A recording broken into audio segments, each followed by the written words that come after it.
You know, Jay, I've just been trapped in mobile rhythm game hell. Have you been using headphones?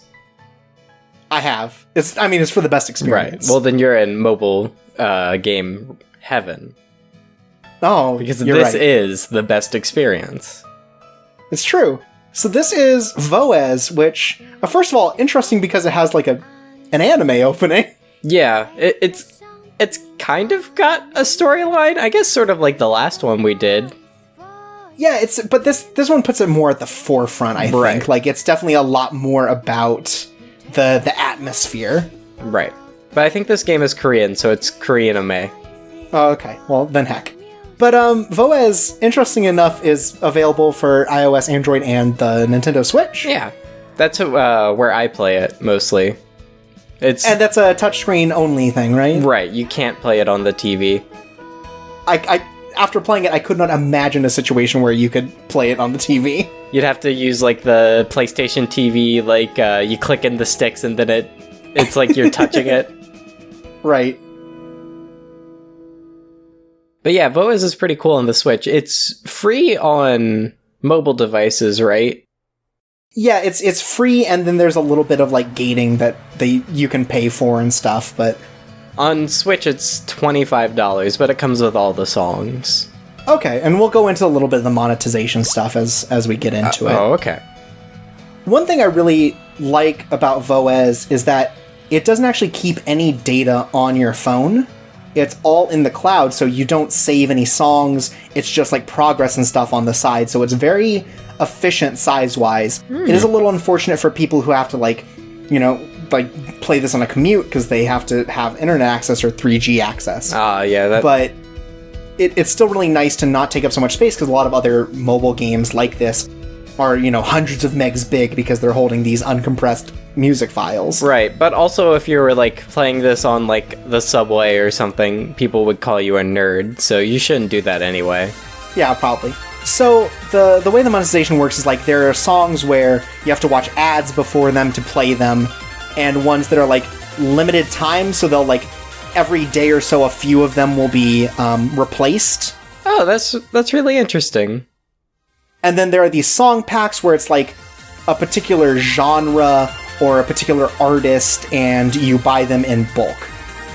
So, like, each of these song packs cost however many songs there are in the keys, and keys are something that you can either buy from the store, or you can, like, get from completing certain tasks in the game.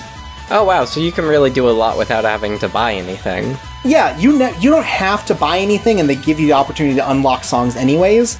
But if you don't care about being able to play the same songs over and over, you don't have to pay $1. And I think the interesting thing about VOEZ, well, first of all, I really like the UI. Like, everything is really satisfying. Oh yeah, it's super clean. And so the way this game works is that it's not a consistent play field. Like, with the song, the actual field of play is constantly changing. You're suddenly having to click new places. You have these notes that either you slide against, like these white ones. Mm-hmm. So you don't actually have to hit all of those, you just have to slide across them at the right time.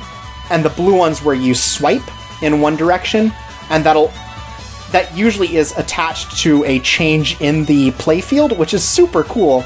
Like, they've built these mechanics that end up playing into how they do this, these demonstrations and these visuals.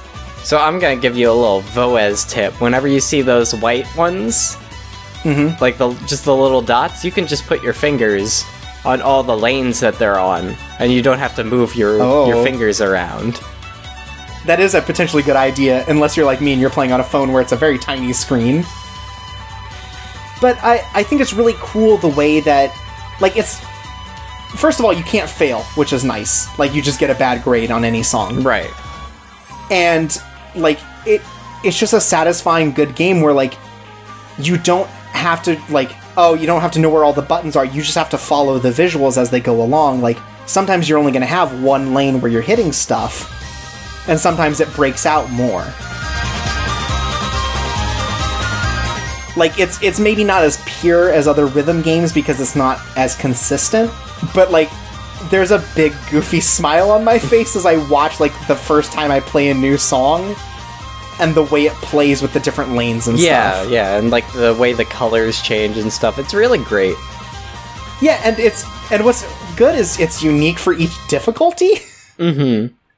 So each difficulty has its own different, like, builds and stuff. Also, there's something I really love about the combo meter. It, if you're looking at it, whenever it has a gold diamond next to the combo, that means that you haven't missed a single perfect. And whenever it changes to blue, that means you've gotten less than a perfect. But whenever it's clear, that means that you missed a combo. So it's, like, just really, like, clear and helpful information for, like, oh, well, yes. I want to get the best score, so maybe I'll try this or that. Yeah, so the thing that I'm showing here is you can change the speed at which the notes fall, which is something pretty standard in, like, arcade rhythm games, because it's the difference between having to react faster and better clarity of notes. And I stick around 5 out of 10 levels. But, yeah, what you were saying about the combos, what's really cool is there are only, like, 4 types of hits. There's a perfect, there's a max perfect, which just means better timing. There's an okay, which means, close enough. And then there's a miss. Like, it doesn't get with all this, like, good, bad, great. Right. It's not like, cool, alright, I guess. Yeah, I really like that there's just 2 different perfect rankings. But it's a very good simplicity thing to it. It completely defeats the meaning of the word, but it's perfect. And that note I just missed here is one I always miss because it's one of the ones where the lane moves right before the note's supposed to get hit. But still, there's something really charming about the way this does, like, the rhythm game, like, play style. So, do you play this on a phone or on, like, an iPad or whatever? I play this on a Android phone. Do you feel like it's easy to get around that way? Because, like, sometimes playing on a tablet, it feels like I have to, like, really, like, stretch. Yeah, I don't have any issues moving. The only thing that kind of gets in the way is sometimes my fingers will cover up the farther lanes and I'll miss a note because I just didn't see it coming down. But that's a tunnel vision thing that's my issue. Right, you need rhythm game glasses for that. Right, my very special rhythm game glasses.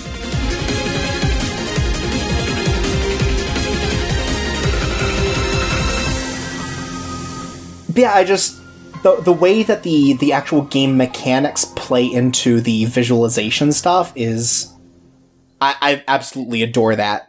Also, all the avatars you can get are very good in this game. Yes. And also, I'm better at this game than I was at Archaea, just because, like, it is more traditional entry stuff. Like, it's just coming down lanes, there's no depth. Right. There's no issue with that. Like, it's a lot clearer for someone like me. And so here's one of the collections I bought, which is maybe what I expected more of the music from. Like, I expected it to fit the sort of aesthetic from the opening. Right. But it is just, like, kind of a traditional rhythm game full of different genres and stuff. But I think it is charming, these songs that do seem to play into more of the, like, vibe. Yeah, this is good. So, do you tend to play on medium, or...? I can handle special, which is the highest one, pretty well, up to about 12. That's where I start to have some really issues with, like, the kinds of movements they want me to do. But I picked this up pretty quick, faster than I did, like, Archaea. Right. Like, this is a much more, like, pure game, I guess, mechanically. Yeah, it's like a very, like, readable game. Like, you basically know what to do at all times. Yeah.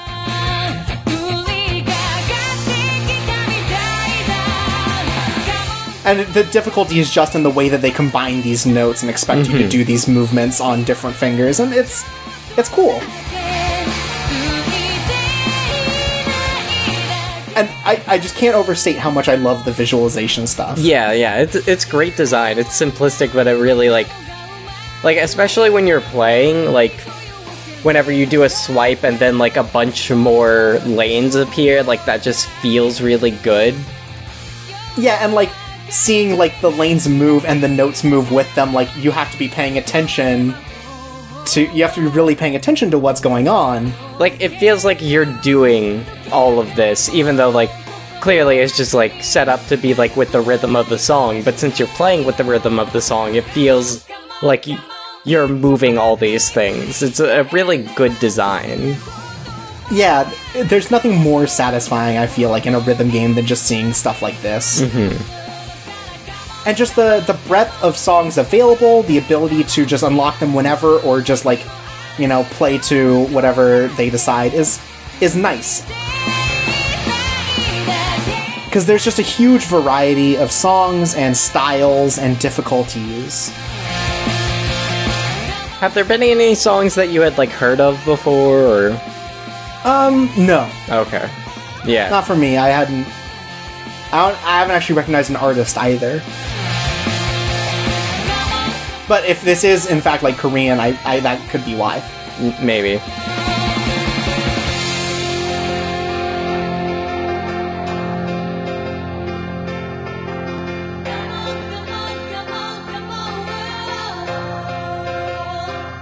And what I like about it, too, is, like, with these white notes where you just hold, it can still simulate these sorts of, like, weird rhythms and, like, noises and stuff that you wouldn't be able to do if they were regular notes. But you still feel satisfying because you hold through, like, this sick guitar solo. Right. Or, like, weird, like, dubstep drops and stuff. Yeah, it can be, like, a really, like, satisfying thing to do. Yeah, even though you know it's like, oh, you're just holding down this thing. Right. You're not the real cool rhythm king, but you feel like it. Yeah. And man, this UI is just, like, great, simple. Mm-hmm. And so the thing that comes with the story of this is these diary entries, which you get unlocked by, like, doing so good on a particular song and a particular difficulty, or playing so many songs, or playing consecutive days, kind of thing. And what's nice about them is, like, they kind of go between these sorts of, like, art pieces, sort of, like, building up this, like, small little, like, city that they've built, and these, like, this one's like a text message. They have other ones that are, like, Twitter feeds of these characters as they interact, and sort of, like, kind of this slice of life anime kind of thing going on, but with this different perspective into it, because you only see these small bits of conversation and stuff between particular characters. Right. And I really like the art style. Like, it's very nice and painterly, and fits this particular aesthetic. It's anime, but very soft. Yeah, and so it's kind of weird that not all the music fits this aesthetic. Mm-hmm. Because that's kind of what I expected with how much it was doing theming stuff. But yeah. Right. God, there's a lot in Chapter 1. Yeah, and so, like, the one, by the time I recorded, is I had to play 25 different distinct songs. And so that plays into, like, as the things are limited edition the limited time are going around, you're going to have to wait for them and wait for things to unlock, or you can unlock song packs and get there faster. Oh, yeah. And, like, it doesn't expect too much of you. It's like, as it ramps up, it's like, oh, get 3 perfects on easy. Right. You know, or like full combos. And so it's very slowly taking you through and trying to get you used to the mechanics to build up this story development. And I think that's a good way of keeping people coming back, is always, like, pushing it one step forward. It's a super smart game. I really enjoy it. Yeah, so this is available on mobile or Nintendo Switch if you want. Nintendo Switch, you said, is $25? Mm-hmm. And all the songs are already unlocked, or you could do it piecemeal, like, on the mobile. But yeah, VOEZ is super cool, and if this seems like something you're interested in, please check it out. Like, there's a lot to be mined from it. Right. And crafted. It's Minecraft. Sorry, we tricked you guys.